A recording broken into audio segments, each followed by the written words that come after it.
What's good and what's poppin' YouTube? My name is Kene and you probably clicked on this video because you're a student who is flying to school or a student who can't pack too many items and you're wondering what and how do I pack for school? And I'm going to help you guys out with that. So I have compiled a list of about 17 tricks and tips that will help you pack light and buy smarter. So yeah, this video is definitely geared more towards out-of-state students and people who are flying out to school in general, but there are also going to be a lot of general tips, so I will include a timestamp of when those general tips start, but I do think that a lot of these tips are applicable to pretty much anybody that's going off to school. And so if you want to see how I got all of my things from Chicago to North Carolina with ease, be sure to keep watching, subscribe to my channel, and turn on all of my post notifications because I will have more college content coming very soon. So without further ado, let's get into this video. Tip number 1, wait until you get to school to buy certain items. So some of these items include storage items and rugs, and I say that because you don't really know how much space you're working with yet. So for you to buy storage items and buy a rug, it's like you don't even know where it's gonna fit, if it'll fit your room, and then you might end up having to return it and it'll just be a waste of time. So for example, I bought an over-the-door storage rack, and the storage rack, the clip that goes over the door, didn't even fit my door because my door was too thick for the clip. So just make sure that you know what you're working with before you buy certain items like that. I would also say wait on buying certain clothes as well. Honestly, college is very much a trial and error thing, so you don't want to buy a whole bunch of clothes, take them to school, and realize that you don't like wearing it at school. Also, I would say wait on buying fans and heaters because you don't really know what the temperature of your room or of your dorm tends to be. I would definitely say refrain from buying that as well. And then finally, I would say refrain on buying like refrigerators and microwaves because a lot of people tend to sell those things once you get to school, and you can get them for way cheaper than buying them from a Walmart or a Target. You can also use the option of purchasing items online and having them sent to school. So Bed Bath & Beyond does this, Target does this, and I utilize both of those tools and they worked really well. So definitely try to wait on buying certain things. You just never really know what you'll need. So packing tip number 2, make sure you know exactly what you're buying and you're reading the fine print as soon as you buy something online. I'm stressing this because it happened to me so many times. With the amount of times that I bought the wrong things is actually kind of sad, to be completely honest with you. But there was a time where I was trying to buy a comforter, but I actually bought a duvet, which is a comforter cover, and you just want to make sure that you buy the right things so that you're not at school and missing things that you need to have and want to have at a specific time. So please be careful, make sure you're reading the fine print and just making sure you're really reviewing your cart before you click send. Tip number 3, make sure you bring your passport, social security number, birth certificate, or any other identification in addition to your driver's license. And I said this because I had a friend, and God bless him, sorry if you're watching this, but he basically got stranded at school for spring break because he lost his driver's license and he had no other form of identification to get him home on a flight. So please be sure that you guys have alternate forms of identification. Please make sure that you guys have alternate forms of identification, whether it be to travel, whether it be to get a job, because you do not want to be in a stranded, stuck situation like my friend. Tip number 4, use the rolling method to fold clothes into your luggage so that you can get more space and more items into your suitcase, bag, or whatever luggage that you may be taking to school, because it is really helpful. And I was able to get all of the clothes that I wanted into my suitcase by using this method. So be sure to learn how to do that, and I will probably include some links in the description box and maybe a picture of how I did it, what I did, and things of that nature. Tip number 5, make sure you ship your dorm items to the right place. When you first get to college, your dorm address is not going to be the first thing on your mind. And guys, the amount of times that I've done it, I'm really, really vouching for this. Please don't forget, because it's very embarrassing when you have to call your parents and ask them to ship something that you sent from home to your dorm, and you won't have it at the exact time that you were expecting to have it. And if time is of the essence, you're going to end up looking salty. So please keep this one in mind. Tip number 6, do a bit of research on where you're headed for college. So for example, I made a lot of mistakes. You'll see. So I assumed that North Carolina was like Chicago in the fact that, winter would start at around October or end of September or something of that sort. And that was not at all the case. It was literally hot up until literally when I went home for Thanksgiving. And so I had a lot of sweaters, I had a lot of boots, I had a lot of different things that I just didn't really need, and it was just taking up a lot of space in my room. So just be sure that you know exactly what you should be packing for that specific time. It doesn't hurt to bring a lot of backups, like an extra jacket, an extra sweater, an extra pair of boots, but like don't bring a lot of it, especially when you haven't done the research. So make sure you do the research and you'll be all good.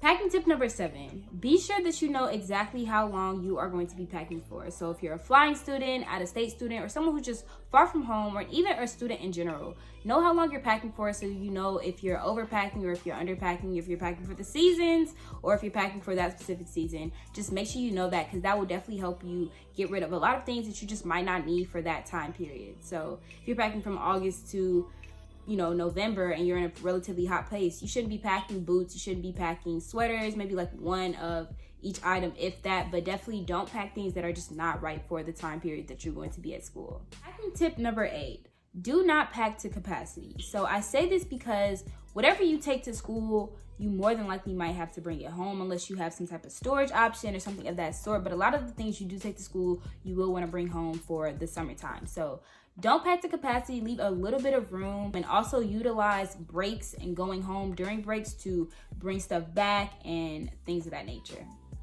Tip number 9, invest in a large travel bag instead of or in addition to a suitcase. I say this because travel bags are pretty much like super large duffel bags, and so you can pretty much put whatever you want in them and the bag will take its form, versus a suitcase, you can only pretty much put certain items of certain sizes in there. So with the travel bag, it was super useful for me who was getting on a plane, because I was able to take a table that I got for my graduation party, a 3-drawer stand also that I got from graduation party, both very large items, keep in mind. And I got these on a plane to North Carolina and it was great. I would definitely recommend that you invest in a large travel bag. Tip number 10, utilize your family or your travel companion's luggage to bring more of your belongings to school. So I traveled with 2 of my family members and I made them, they chose to, but I made them pack lightly so that I could put a lot of my things in their suitcases and their luggage so that we can get it all to school. So now I'm getting into a lot of the more general tips that will apply no matter where you're from or what college you're going to. So tip number 11, make sure your dorm doesn't already have a water fountain or a water bottle filter before buying your own personal water filter. I bought a water filter and I never even used it, and you guys have probably watched a lot of college videos and dorm essential videos, and a lot of people will say get a water filter, but I ended up not even needing one. I ended up not even using it and bringing it back home because literally every floor in my building had a water filter or a water fountain. So don't waste your money. Make sure you know what your dorm has so that you don't have to waste money and buy extra things that you just don't need. Tip number 12, don't buy an excessive amount of pillows for your bed. The aesthetic is not worth it. It's really cute for the aesthetic. I get it. I got it. Like, I had a decent amount of pillows, but you definitely don't want to have too much where, for example, bugs can hide. I'm not really sure how everyone's dorm is, but bugs can hide. They do hide. They will hide underneath all the things you have on your bed, and you might just not have a lot of space for it, especially when you're sleeping. Like, it might not be as comfortable as you think. Like, really only get the pillows that you want and then maybe like 1, maybe 2 extras, but definitely don't overdo it with the pillows and stuff. Like, the aesthetic and stuff like that is not going to be worth it after you take your picture, like, I promise. Tip number 13, make sure you buy both the mattress topper and the mattress pad. And yes, I said both. You might think it's extra, but hear me out. First of all, you don't really know how many people have slept on the mattress that you're eventually going to inhabit and live in for almost a year. So you definitely want it to be, sanitary, you want to be clean, you want to feel clean when you're sleeping in your bed, and you also want to be very comfortable. So the mattress pad, I believe, is what gives it the comfort, but your bed is going to be the place where you probably spend a lot of your time. Like, you want to be comfortable in your own space. So just make sure that you get both of those items, because I definitely do think they're necessary, and college mattresses aren't comfortable at all. Tip number 14. So I decided to take this one out because it was pretty off topic. Packing tip number 15. Don't pack items that you did not wear at home that you think you're magically going to start to wear at school, because I'm going to tell you guys, you're not. Like, I had a lot of clothes at home that I was like, oh, let me not give them away, let me save money, let me take them to school, and then I'll start to wear them at school. But that was not the case. Like, I ended up wearing the exact same things I like to wear at home, and if I didn't like the things that I was already wearing, I would literally just buy more stuff. So I would definitely recommend not trying to bring clothes that you just never wore, because if you just never wore them, then you probably just don't like them as much as you think you do, and yeah, you might as well just get rid of them. So tip number 16, if you don't pack any clothes, pack the basics. And what do I mean by basic items? Well, I basically mean plain black shirts, plain white shirts, sweats, jeans, jackets, anything that's pretty neutral, because you can mix and match a lot of things that will create outfits. And you want to save money, you want to save space. And also other things that I would consider basic are any like pieces of clothing that also match your school colors. So for example, I go to UNC Chapel Hill and we are a very athletic school. We like to wear our colors. We have a lot of school spirit, and so I have a couple of shoes that do match my school's colors, and I tend to wear those a lot as well because I'm going to be there for 4 years. The school colors are not going to change, and it's just super helpful. It's really easier said than done, but once you get the hang of it, it's going to be really easy. After the first couple of weeks, you're not going to want to be popping all of these elaborate fits anymore. You're just going to want to wear the basic stuff, so why not just focus on getting those things first and maybe building from there. Tip number 17, invest in a quality book bag. When I first came to school, I had this really uncomfortable book bag. It was not that big. It just really hurt my shoulders. Like, guys, you will feel it and it will make you tense and it will just make you more frustrated than you already are in college. Like, I promise you. So be sure to invest in a really good book bag. I switched from like a Kipling book bag to a Adidas one, and I had to kind of invest a little bit more money in it, but it was definitely worth it. It could fit everything I needed it to fit, because your book bag is something that you will literally carry everywhere. And I also want to suggest that you guys don't bring like or pack too many purses, because your book bag is literally going to be your go-to. Like, that's really like all you need. Maybe like 1 or 2 extra purses if you're someone who goes out on the weekends, but like I don't really think you should pack too much of anything that's not a book bag. So yeah. So I hope you guys enjoyed this video. Don't forget to give this video a thumbs up if you liked it. Comment any questions or concerns, or just even any video suggestions you might have. Subscribe to my channel and turn on my post notifications. Also, be sure to follow all of my social media accounts that will be located right here. And I hope to see you guys in the next video.